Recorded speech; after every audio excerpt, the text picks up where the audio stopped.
better.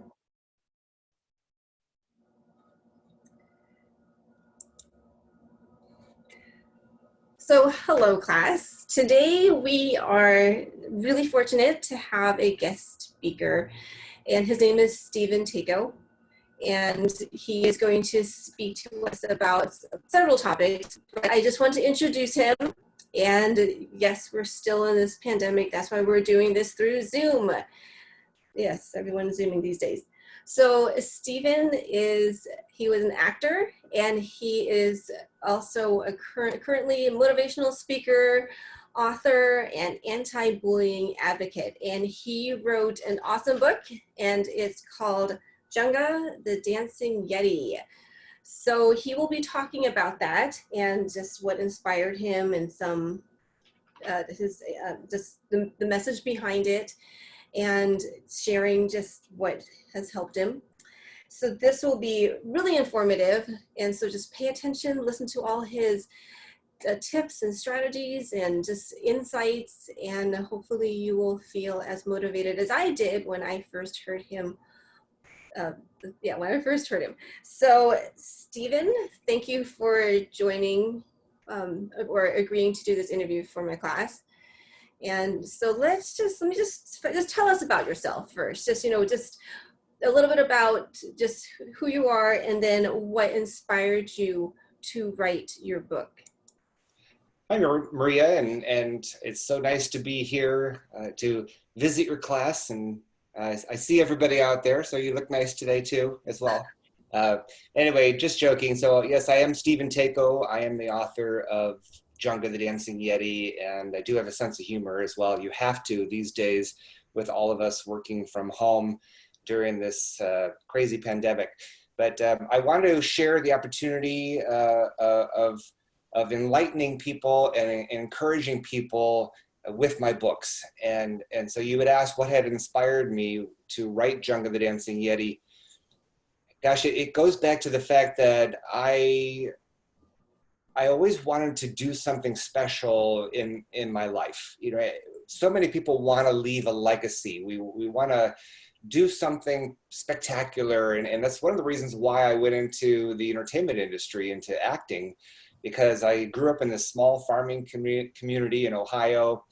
And you'd see like Los Angeles and Hollywood and all these wonderful things that people did. And I traveled to Los Angeles in the 80s, and I started getting involved with some movies. And I started thinking, you know, once you're actually in the business, you have a whole different perspective of what it's really like. But I yearned for what kind of legacy can I leave behind? What are some of the great things that I can do? It's so rare that you're gonna be the one that is all of a sudden some big movie star. Most people that work in Hollywood end up being on welfare. They end up being, you know, living from paycheck to paycheck and not wondering or wondering how they're going to pay their rent. And I've met so many people that way. Well, what happened to me in 2009 is that we took a family trip to Yellowstone National Park. And while I was there, I looked around at this big, amazing, beautiful park. And I saw the buffalo walking around, and I saw the geysers shooting off. And I thought to myself, boy, this park is so huge, so big, and I am so small and insignificant in this world. And one of these days, I am gonna die, and I'm not gonna be here anymore. And I thought, what am I doing with my time? What kind of legacy am I leaving? When I'm gone, this park is not going to shut down. The buffalo are still going to be walking around. The geysers are still going to be spouting. People are still going to be visiting. And nobody's going to know that Stephen Tako is no longer here. So I thought, what can I possibly do during this brief time that we have here on this planet? And so I started thinking about, you know, what gifts do I have inside? What stories do I have to share? Well, part of my legacy lives on in my son, so that's a cool thing.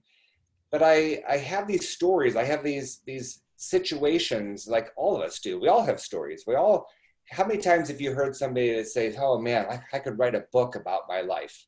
Probably a lot of you out there have had experiences where you have suffered. You have seen, witnessed things that you wish you never had, or you had amazing things happen in your lifetime and you wish that you had this platform that you could share with people and inspire people, or warn people that this might happen to you because it happened to me and here's how I dealt with it. So in 2009, I thought, I suffered a lot when I was younger with being bullied. And I really, really had a hard time. I got bullied so bad when I was younger that I thought there was thoughts that had crossed my mind that I might do something pretty radical so that I could get back at these kids. I had a bad relationship with my father, unfortunately, and I thought, gee, if I did something to harm myself, maybe that's how I'm going to get back at my dad, or I'll get back at these other kids. And I had these feelings inside me, and thank goodness it was never strong enough that I acted on it. But there are a lot of kids that cut themselves or end their lives. They just do these horrible things where they're just so miserable, and that they carry that throughout their whole lives. And unfortunately, Maria, when I was 21 years old, I moved away from Ohio to Southern California. And it was that paradigm shift, that dynamic change in my life of living in a new location that kind of forced, or just maybe really allowed me to open up and start thinking about my life and what is my purpose. And I finally, at 21 years old, decided to forgive my dad and forgive these kids that bullied me. I had been hanging on to this into my adulthood at 21 years old. Many people that I work with carry on stuff that happened when they were in elementary school. They're still carrying on to the grudges, the hurt, the pain that they had, and they're carrying it on way into their adult lives. And so I decided in 2009 that I was going to go ahead and do something about it. I wasn't sure what yet, but I knew at that point that I needed to make some drastic changes. I needed to start formulating some ideas. It took me a couple of years, but I ended up writing in 2011. I ended up writing the first ever story. I worked on a film called Abominable. I played a Yeti character in that film. And that was my first introduction to the whole world of abominable snowmen. And so with this character, they gave me the costume when we were done filming. And I decided I'm going to take this character and somehow I'm going to use this and incorporate the bullying that I endured. And I was on another movie set called Gangster Squad. And during that movie, we had a lot of downtime, and I started writing this story about this character, this Yeti character, but when he was a young boy and he went on a trip with his grandmother and they got discriminated against. And anyway, so that was in 2011. And, I kind of put it in the back burner, like so many of us, we've got these neat ideas. People want to start a business, or they want to start a family, or they want to get married, or they want to write a book, or whatever it is, make a movie. And so many people, they just put it on the back burner and the back burner and the back burner.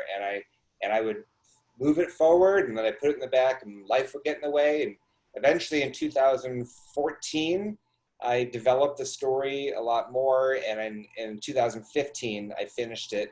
It wasn't until 2017 that I actually started getting the images. It took me 5 illustrators to go through. So in 2019, the book was finally published. 2018, the book was finally published. And the reason that I'm telling you all the details about it is that I want to inspire all of you that are watching this, and that is that it takes a lot of perseverance to do something that is worthy. Once in a while, something just falls in your lap, and boy, it's so easy, and it's done, but that is so rare. It takes perseverance. It takes dedication. It takes figuring out, problem solving, how to get past all these hurdles. And in my case, it took a real life story, or a set of stories of things that happened to me, terrible things that happened to me when I was younger, of being bullied, to make a decision. Look, I could play the victim role like many people do, and constantly point my finger at other people, but it inspired me to make a difference, to shine a light rather than shining darkness and blaming other people for any failures that I might have seen myself, or constantly blaming my parents, blaming my dad while I'm a grown man. You know, it's time to start taking responsibility. And so my book, Junga the Dancing Yeti, really has a lot of great messages within it about family, about courage, about Junga's creed, and that is, you know, to do the right thing, you know, be a leader and do what's right. And so that's what I did. I decided to be a leader and do what's right, and create something in my life that I can inspire children. And anybody that's in the industry of helping children out, that's what you're doing. You don't even know sometimes the little things that you say or do that will stick with these children and stay with them the rest of their lives and inspire them to do great things. Or you could say the wrong thing, and that could harm somebody and hurt them for years and years as well. It's just, they're so impressionable at that young age. And so that's why I'm hoping that these books do inspire them to think about treating other people well, the empathy that you can have towards other people, and really to inspire other people as well. People like yourself, people that are in the industry of helping children, because they are absorbing things, and we need to set the pace. We need to show them about empathy, about passion, and about perseverance. That's great. You touched on so many important topics, and I get inspired every time I listen to you. So let's see, there's you touch on the topic of just your past, how you used the difficulties and the challenges that you faced as a victim of bullying, and then also your relationship with your dad, and how you did turn that into positive, and how it just sounds like this book has just been just it's accumulation of all that. That's the messages that you do want to send. And I love that you said that it takes perseverance and hard work, that you really were dedicated to your passion of your message. And so I think that that's so important to get that message across to young people today, because it isn't something that's instantaneous. It's something that we do need to work towards and then be committed to.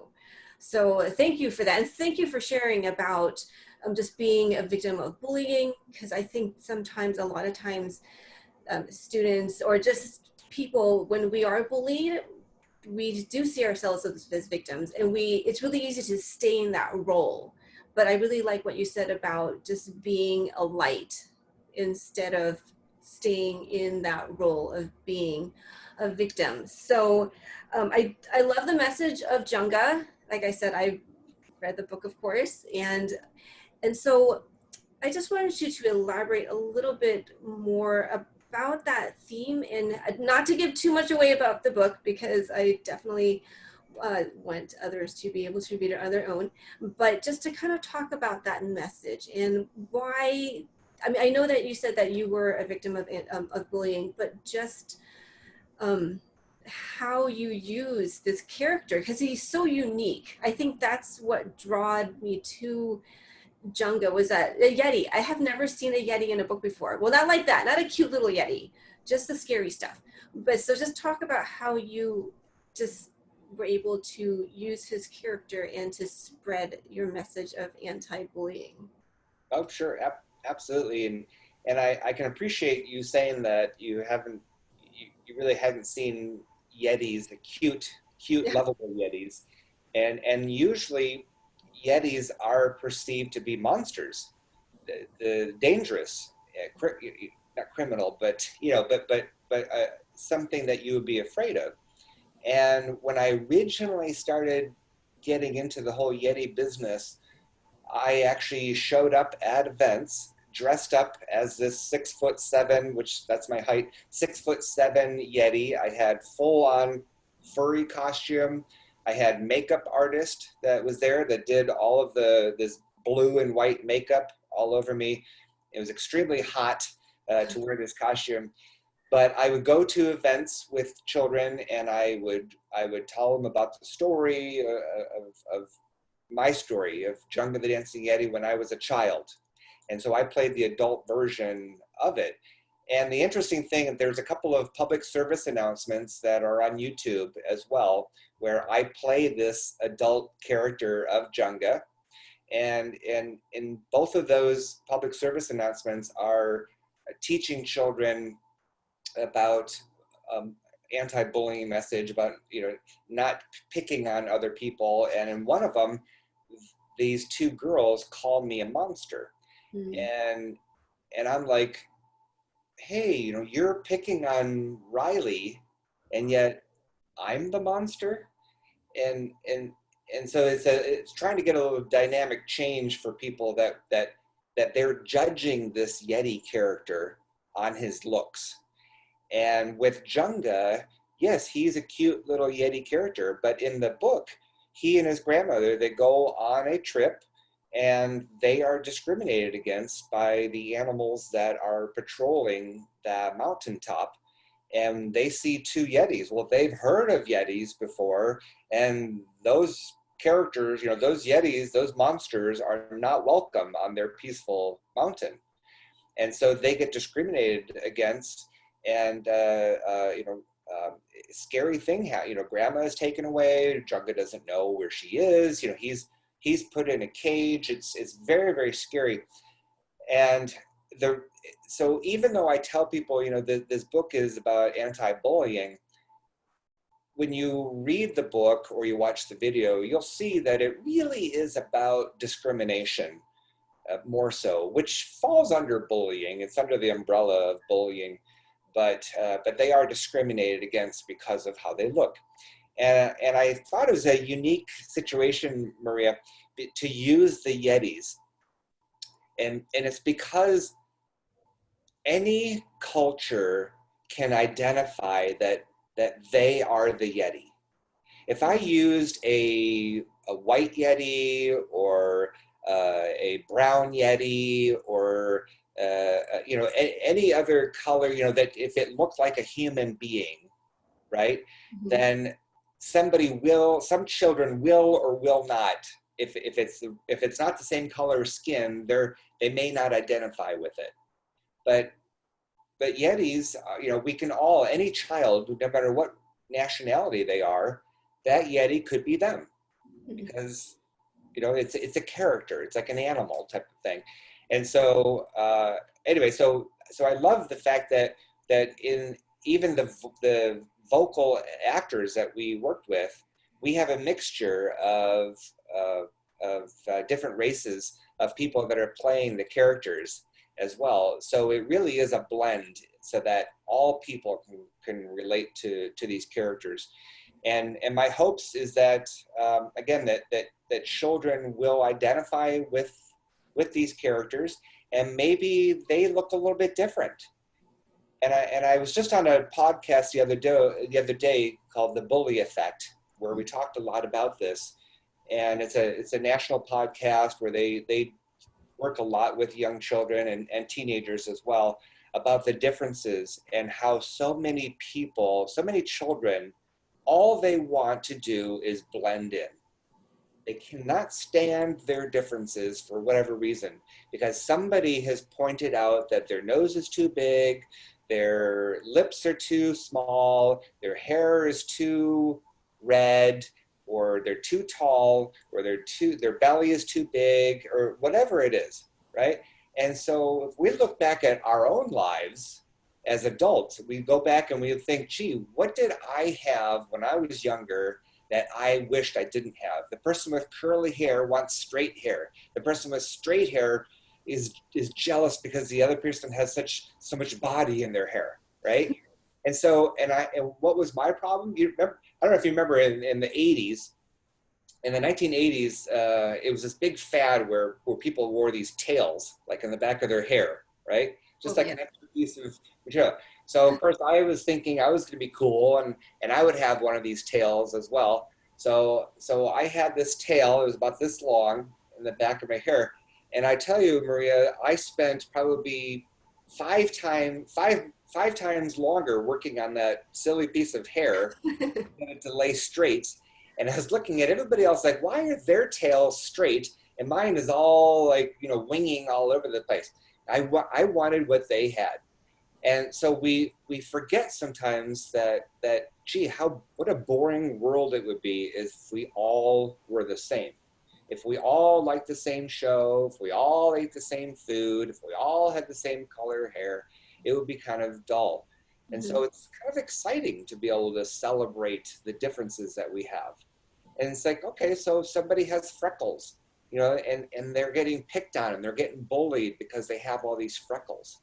But it's kind of neat to have freckles. And so what I try to help children with is not talk so much about bullying, anti-bullying, those are some buzzwords, but really what it boils down to is helping children with their self-esteem. Mhm. It's helping them feel good about themselves, helping them feel good about their differences. And then we all have them. And what I tell kids is like, look, if you're looking at this other child and you're saying, boy, I wish that I had that what they have, guarantee you that that child also has something that they wish they had. Maybe they have the nicest hair in class, but they wish that they had 2 parents. Maybe their mom passed away, or maybe their dad is an alcoholic, and they're really troubled. So every child has their problems to deal with, and I try to encourage people. Look, embrace who you are. Love the fact that you are who you are. I was so skinny, Maria. I did not like the fact that people would call me Stretch, and they would call me Too Tall Tako, and that wasn't so bad. But I didn't like the fact that I was so skinny and so tall. I was 165 pounds and 6'5", and people called me String Bean and all kinds of things. And I was very self-conscious about it, and it was tough because I was bullied about it and picked on, and I was a big, easy target because I wasn't strong. I didn't really defend myself very well, and so the thing is, though, is that I had enough people, thank goodness, like my mom, who would inspire me and tell me, Stephen, you're going to be thankful one day that you're so thin right now because you're going to fill out eventually. And just be thankful that you have these genes, right? You might not like it now, but later on you will. And I am very thankful that I have it. But but every child is going to have they're going to need that encouragement. And I hope that Junga the Dancing Yeti, because he does look so different, that it'll inspire kids. Like, look, if Junga can look so different and still have the courage to talk to the condors the way he was talking to them, and to be able to dance and still perform his talent, and be able to win over the affection and win the hearts of the condors, that to me is sending a really good message. And in the second book, where Junga meets Heidi, the little red-haired girl, the second book is really more about bullying. The book is called Junga the Dancing Yeti Meets Heidi. And in this one, they do hit bullying head on. There is another new character named Groth, and Groth is the bully in this book. And what we teach children in the book is that we shouldn't just label children the bad kid, the bully, the bad character of the book. But this character has problems. And in the book, Junga and Heidi they quickly realize why Groth is acting out the way that he is. And instead of just like punishing Groth for the way that he's acting, they do the unthinkable. They actually help Groth with his problem. And it makes a transformation, and it changes Groth. And the kids get a chance to see that in the book. And honestly, this message is not just for children. I'm telling you what's going on right now in the world, in the United States, with politics, and we see all the budding that's going on, and people are posting on Facebook, oh, I wish that this person would die, right? And I'm like, that's not a really good approach. If you have if there's a bully, if there's a person that's causing a lot of problems, we can either we can try to hope to find a transformation for that person or that child, a transformation, and that's what we can focus on. Focus on the light. Focus on being positive and having a transformation of that person, so that they see the light, they make a difference, because they're going to pull all of their people, all of their followers, they're going to pull along with them. That's a really good mind focus, to focus on helping them find a transformation, so they're going to inspire all those other people with them, versus, well, I just hope that person dies. And that's what people are saying. So I'm hoping that I'm shedding a light with this character to do that transformation, to transform the bully and show children that there is a light, there is a way out, there's a mental attitude way of looking at things in a much more positive way. Right. Wow. There are so many more topics that you just brought up. And I think that, right, it's not just children that need this message, but also just people, because there are just so many messages that are thrown at us and we feel like we have to think a certain way. But I love that you brought up the diversity, because in this book, there are a diversity of characters. And also in the second book, because Stephen let me have a sneak peek into a second book.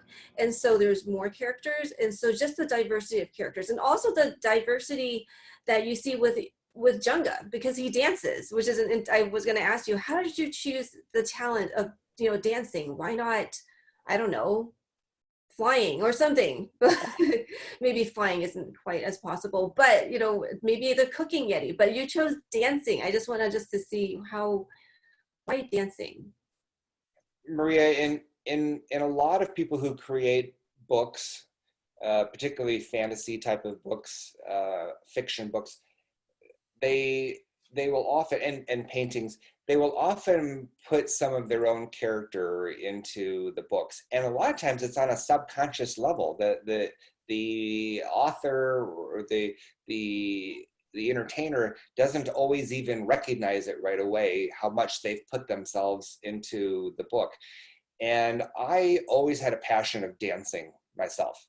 So even when I was younger, I would, in the troubles that I would face, I used music to help me overcome a lot of the teenage angst that I suffered. During that time, I would throw on a Donna Summer, and I would start dancing away to some of her music. And I used to perform. My mom would fold laundry, and I would perform in the living room these new dance moves that I came up with. And I used to have this dream that I would be on American Bandstand someday, which I never did. But I do love dancing. I've actually won a couple of awards for dancing. When I was about 19 years old, something like that, I won an award for being the best male dancer on roller skates. An all-night roller skate, and look at me, I'm already 6'7", and then you put me on top of roller skates. But for some reason, I do have very good dance moves. And in 2012, I won a trophy for being the best male dancer in ballroom dancing, and against 22 couples. Wow. So anyway, but when remember earlier I said that I had a problem with my dad. I had a bad relationship with my father. Mm-hmm. And well, my dad's mother, who is my grandma, of course, she was somebody who I was very close with. And when I would go to her as a child and I'd say, Grandma, I'm really struggling with Dad, and she would say, oh, Stephen, your father really loves you, and he just has a bad temper, and he's got, he's got 6 kids to provide for, but he does love you. And I go, Grandma, he sure has a really terrible way of showing it. And so because in this book now I have this young boy and his grandma that I was so close to my grandma. So you can see that there's part of me that I put into this character. And even there's a little unknown things. I don't really talk much about it, but fortunately in 2013, I did become finally close with my father. And so if anybody's out there and you have bad relationships with your parents, I implore upon you to find some way to come up with a resolution of that, because the parents don't stay around forever. And thank goodness in 2013, he and I became very close. And for the last 5 years of my dad's life, we were very good buddies, and I appreciate that. And I honored my father in this book. He was so proud of me. He was telling people about this new book that I was writing, and he was showing a couple of the pictures that I had before he passed away. And so I honored my dad, and in the book, I put a little portrait of my dad on the wall as Grandpa Yeti. I don't make any mention of Grandpa Yeti in that book, but he's there. It's an image of my dad. But I just wanted to, I wanted to go back to really quickly to the dancing part.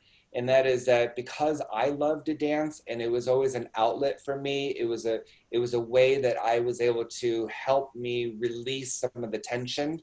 And I believe that just closing your eyes sometimes and allowing the music to infiltrate your body and to move through it, to me, I always felt that it was just a great way to release stress and have fun. And it's hard to feel sad and bad about yourself and, oh, what misery, when you're like, when you're pumping it up, with some really cool music. So anyway, so that's how I got it. And then lastly, on that film that I was on, the film called Abominable, where I first played the Yeti, on the second day of shooting, I asked if they would film me dancing in this, because I just thought it'd be fun to put a YouTube video up there of me dancing in this costume. And so they all laughed, and they filmed me dancing in this Yeti costume. And I had no idea at this point, I had no idea that I was ever going to do a Yeti story or tie it into anti-bullying or anything. But the filmmaker found it so amusing to watch me in this costume dancing that he asked me if he could use that footage in the ending credits. And so in the ending credits of that movie, you see me dancing, and that's the very first birth of the Dancing Yeti. Wow.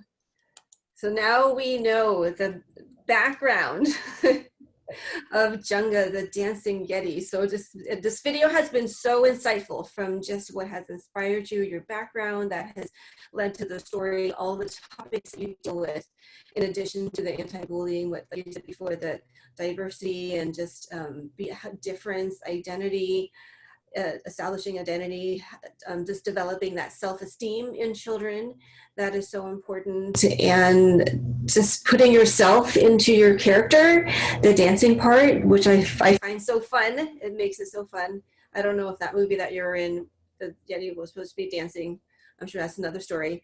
But like I said, thank you. I do really thank you for this interview. And I'm going to put links down below for Stephen's book. And then also he made a video with voice actors, and they read the story, and it's amazing. So there's a link to that too. It's a YouTube video. And anything else that Stephen may share with me, I'll put links to that down below. So thank you for watching. I know this has been a long interview, but it didn't seem long at all to me, because it was just so interesting to listen to. So I hope that you stuck to the end and found this really interesting and just motivating, and that you will learn, just get any kind of message or just learn something from Stephen's talk. So I thank you, Stephen. And on that note, yes, so thank you for your time and sharing about. I really appreciate it, Maria. Thank you so much for having me on your in your class, and I do hope to meet your class again. I've visited 2 of your classes before, and so I'm glad that we're able to at least reach out to all of your students, and if we can encourage some of them, then our job is done. So thank you, everybody. Thank you.